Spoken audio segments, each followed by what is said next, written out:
When she was 15 years old, Sonia became involved in witchcraft. I attended a temple, then I began to get sick and I had to be baptized in Umbanda, so I stayed there. After we got married, that's when I began to notice that she was practicing Umbanda.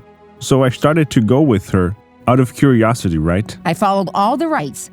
I was supposed to have become a priestess already, but I didn't want to.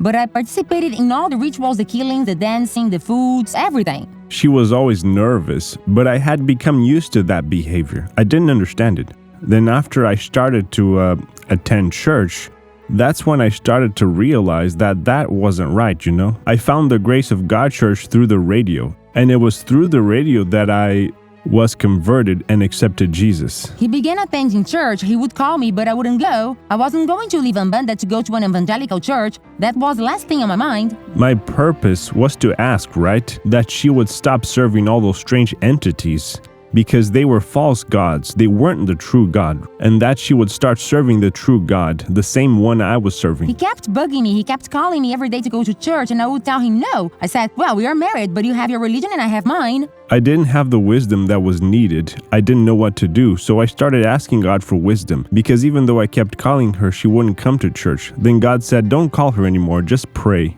Then in 2016, I felt a desire to go visit the church. Sister Sonia, when she began coming to church, things were very difficult in the beginning. She didn't feel at ease here. She felt very disturbed. And when it was time to pray, she would become possessed practically every time. And this kept on happening a few times, right? Sonia kept going to church occasionally. Then, in the beginning of 2018, during a deliverance meeting, she understood that she needed to take a position. That day I cast out a demon. She said, I can't stand it anymore. And I said, you need to surrender your life to Jesus or this won't stop. I looked at Pastor Wagner and I said to him, I'm going to accept Jesus. The devil had been doing everything he could not to lose a quote and unquote, right? A person who had been serving him for several years. Since I worked and I was powerful in the temple, they started to retaliate against me. I was beaten in my backyard. I would wake up with my arms full of bruises. I went to the hospital often to get IV fluid. She came to us and showed bruises. It looked like somebody had beaten her. I couldn't even sleep at night. When I was going to work, I would feel sick in the train, so I would get off.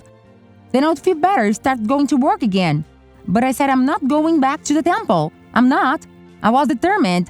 I started to listen to the word. I told her to start reading the Bible. I told her she shouldn't miss the meetings. So I started to watch Dr. Soares. I started to like it. I kept watching it. Sonia's faith was strengthened, and she decided to schedule her baptism for June. However, she faced another obstacle. I went to the doctor and he said I had a cyst. Her knee looked like a ball. It was swollen. The church had started a Holy Spirit campaign on Sundays with Pastor Wagner. He said to us, I want you to lay your hands on your problem area. So I lay my hands on my knee and the swelling went down right away. And it went back to normal. She called me and she told me, listen, where's the swollen knee? It's not swollen anymore. Now it's fine.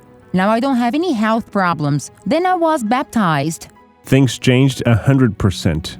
Jesus is everything in our lives. I feel very blessed, right? Because he's already given everything I wanted, removing her from that place. I'm a volunteer worker at the International Grace of God Church and I feel good here. Whatever she can do here to help people, she's always willing. We go to church together. We visit church members together. We take the Lord's Supper together to those who can't come to church to have it. Our lives are a blessing now. Now I serve God. Oh, Jesus.